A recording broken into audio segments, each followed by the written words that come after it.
எல்லாருக்கும் வணக்கம், welcome back to my channel. இன்றைக்கி நம்ம சேனலில் பொட்லி பட்டன்ஸ் எப்படி பண்ணலாம் அப்படின்னு தான் பார்க்க போகிறோம். இது பண்ணுறதுக்காக ஃபேப்ரிக்கை நீங்கள் இந்த மாதிரி ஸ்கொயர் ஷேப்பில் கட் பண்ணி எடுத்துக்கணும். நான் எல்லா பக்கமும் 3 இன்ச் இருக்கிற மாதிரி கட் பண்ணி எடுத்துருக்கிறேன். உங்களுக்கு எத்தனை பட்டன் வேணுமோ அந்த அளவுக்கு இந்த மாதிரி ஸ்கொயர் ஷேப்பில் ஃபேப்ரிக்கை கட் பண்ணி எடுத்துக்கோங்க. அதுக்கப்புறம் நமக்கு வந்து தெர்மாக்கோல் பால் வேணும். தெர்மாக்கோல் பால் பார்த்திங்கன்னா இந்த மாதிரி இருக்கும். இது ஒரு பேக்கெட் உங்களுக்கு 5 ரூபாய் இல்லைனா 10 ரூபாய் தான் வரும். கரெக்டாக எனக்கு ரேட்டு தெரியலை, 5 ரூபா 10 ரூபா அதுக்குள்ளே தான் இருக்கும். ஸோ இந்த மாதிரி ஒரு பேக்கெட் வாங்கி வச்சிங்கன்னா உங்களுக்கு ரொம்ப நாளைக்கு வரும். இதில் ஒரு பால் இந்த மாதிரி எடுத்து இந்த துணியோட சென்டரில் இப்படி வச்சுக்கோங்க. வச்சதுக்கப்புறம் நம்ம பொட்டெல்லாம் கட்டின மாதிரி இந்த மாதிரி பிடிச்சிக்கோங்க. இப்போ பார்த்திங்கன்னா நம்ம இந்த பால் இருக்குது பார்த்திங்களா, இந்த பாலுக்கு மேலே வந்து எந்த சுருக்கம் எதுவும் துணி எதுவும் சுருக்கமாக இல்லாத மாதிரி கரெக்டாக பிடிச்சிக்கோங்க. இந்த மாதிரி கரெக்டாக பிடிச்சதுக்கப்புறம் நூல் எடுத்துக்கலாம். இந்த நூலை எடுத்து நம்ம இப்போ கையால் பிடிச்சிருக்கோம்ல அந்த இடத்துல நூலை இந்த மாதிரி சுற்றிக்கோங்க. ஒரு 5-6 வாட்டி நல்லா சுற்றுனதுக்கப்புறம் ஒரு 2 முடிச்சு போட்டு நூலை கட் பண்ணி எடுத்துக்கோங்க.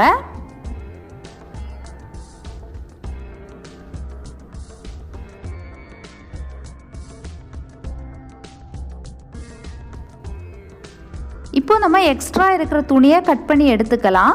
நமக்கு தைக்கிறதுக்காக கொஞ்சம் துணி விட்டதுக்கப்புறம் பாக்கி இருக்கிற துணியை வந்து கட் பண்ணி எடுத்துக்கோங்க.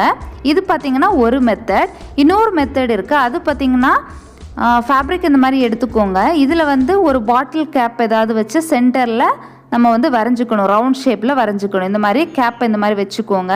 சென்டரில் வச்சதுக்கப்புறம் இதை சுற்றி அப்படியே ஒரு சர்க்கிள் ஷேப்பில் வரைஞ்சிக்கோங்க. இப்படி வரைஞ்சி எடுத்ததுக்கப்புறம் ஊசியில் நூல் கோர்த்து எடுத்துக்கோங்க. இப்போது நம்ம வரைஞ்சிருக்கிற இந்த சர்க்கிள் மேலேயே ஒரு வாட்டி தையல் போட்டுகிட்டே போகணும். ரொம்ப நெருக்கமாக போடாமல் இந்த மாதிரி கேப் விட்டு விட்டு கொஞ்சம் பெரிய தையலாகவே போட்டுக்கோங்க.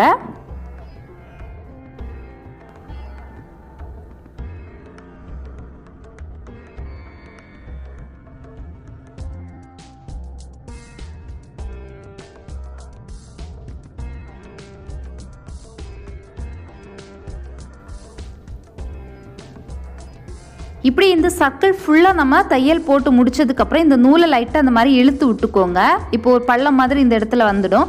இது உள்ளே வந்து ஒரு தெர்மாக்கோல் பாலை வந்து வச்சுக்கலாம். வச்சதுக்கப்புறம் திரும்பவும் இந்த நூலை வந்து இந்த மாதிரி இழுத்து விட்டிங்க அப்படின்னா அதுவே வந்து உங்களுக்கு கரெக்டாக வந்து வந்துடும். இந்த பட்டன் வந்து கரெக்டாக உங்களுக்கு வந்துடும். அதுக்கப்புறம் நூலை இந்த மாதிரி சுற்றி 2 முடிச்சு போட்டு எடுத்துக்கோங்க. இப்போது இந்த பட்டன் யூஸ் பண்ணி ஒரு ட்ரெஸ் வந்து உங்களுக்கு ஃபியூச்சர் வீடியோஸில் நான் வந்து ஸ்டிச் பண்ணி காமிக்கிறேன். இந்த வீடியோ உங்களுக்கு பிடிச்சிருந்துச்சுன்னா லைக் பண்ணுங்கள், ஷேர் பண்ணுங்கள், சப்ஸ்கிரைப் பண்ணுங்கள். தேங்க்ஸ் ஃபார் வாட்சிங்.